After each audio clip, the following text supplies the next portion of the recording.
Well, it's another day in the classroom. Time to teach you some more stuff. Okay, so now, today I'm going to put all the 2x6s inside this column. Right now, there's only OSB plywood in here, all the way up. And now I've got to put the 2x6s, one here, one here, one there. One flat here, one flat there, one flat over there. And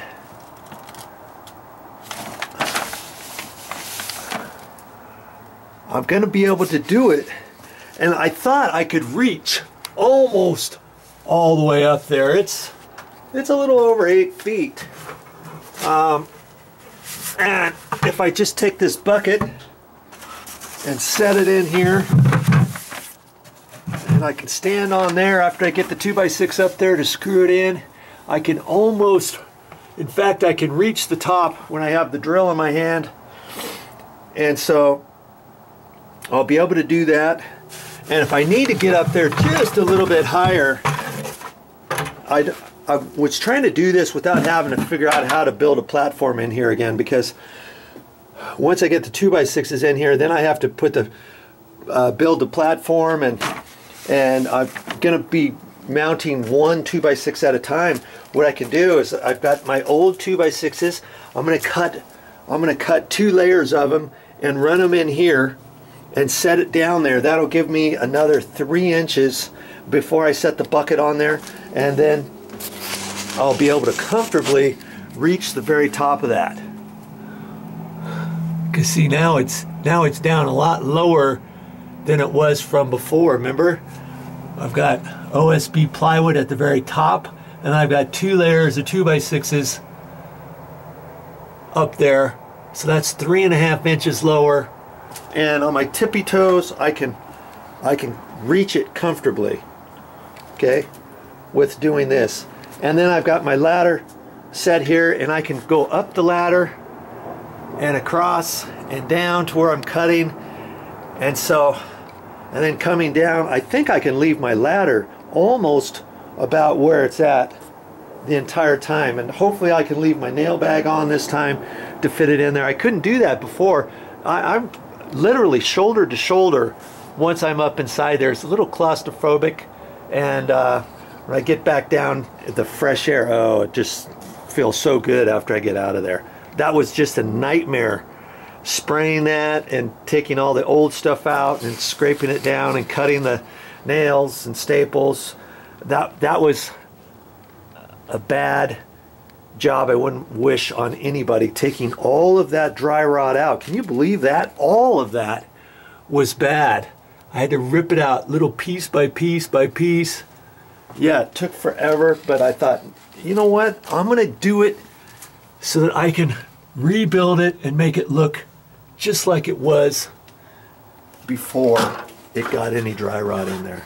Okay, so that's my goal today, is to get the 2x6s in there, and then I've got to put blocks across here and do some other stuff in order to support the stair going across here using this, and we'll talk about blocks and stuff like that later. Okay, so if that's what you want to watch today, and you never know, I never know what I'm going to say next.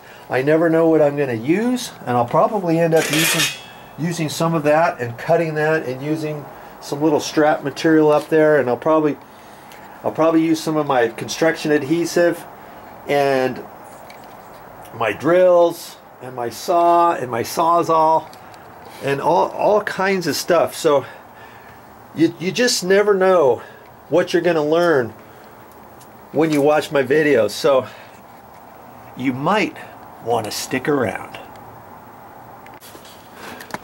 I don't know if I gave my orange ladder the justice that it requires.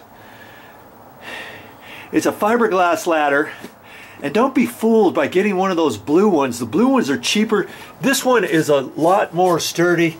This holds up to 300 pounds, and it's a Werner. Okay, some stores don't have this, and you get a blue one or a green one. I don't know about the green ones as much. I think that's even lighter than a blue one. I'm not not quite sure. You'd have to check, but I've always used the orange ones for all the commercial work that I ever used to do. I had a 3-footer, a 6-footer, an 8-footer, and I think I even had a 12-footer. Yes, that was a heavy monster to get up above T-bar grids and ceilings and stuff like that, to get way up high to do different things. And that thing came in handy. But fiberglass, you got to get a fiberglass one like this, not a chintzy little one that's all this same color like this. Get the orange one. You'll be glad you did. And sometimes maybe the first hardware store you go to, you might not be able to find them. They're not in every single store. So look around. It's well worth the price. Let me tell you, when you're high up somewhere, and if you're on a slightly uneven surface, or if you're twisting up here, or you're kind of have your weight shifted off, you want something solid to feel like you're using for your ladder. So get the orange Werner ladder. Okay, I measured all 6 2x6s, and normally I wouldn't do it this way, but because I've got to get up here and go down there and then cut, I don't want to have to do that 6 different times. So every single measurement I took, and then I wrote it down and I marked it. That's number 1, number 2, number 3, 4, 5, 6. And yes, I'm even going to put one on top of this 2x6 because this one had a little bit of water damage on it. Okay, and I couldn't take that one out, and so I know there's some bad stuff on the inside of it. I wrapped it with paper when I wrapped everything, and I'm going to put another 2x6 on there because this OSB plywood only goes up to the edge of that, and then I put clips on it. I put two clips on it, and I think one down lower, or maybe just 2, and it's sandwiched up in there. It's not going to go anywhere. I haven't got clips on that side. See? And that's holding that OSB onto that because I couldn't get that OSB plywood all the way to this outside corner. Okay? And it'll be okay. And so I wrote down all my measurements, and incidentally 105 and 5/8 short. That S, that just means it's about a 1/16 short of 5/8. And lots of times I'll do that instead of saying 9/16. I'll do that, but here I did do 11/16. I could have done a short 3/4 or a long 5/8. You know, 105 and 5/8 L would be 105 and 5/8 plus the 16th, that'd be 11/16. So see, 105 and 3/8 short, 102 and a half, 104 3/8, 105 5/8 short, 104 5/8. Okay, so now I can take that up there, and I'm going to cut all my 2x6s. That way I can bring them all down here in one go. But you remember, there's a couple of them that I have to kind of tap on there for where those screws are out, the lag bolts. Okay, I've got to remember that, and so I've got to put that one up. And I don't think I'm gonna do that one second. I'm gonna do this number 1 first and put that up there because I don't have anything in the way of it. And I'll get ready to make those cuts now. And up at the top, it's going to be kind of tricky to attach it up there, so I'm going to put a little bracket up there too.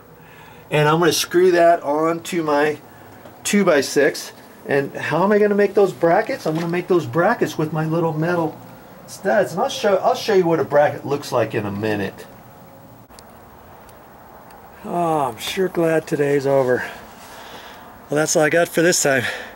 But I'll be back with more videos. Yeah, putting up those 2x6s tomorrow, that's gonna be fun. Getting them down that hole and all the way up in this column. Yeah.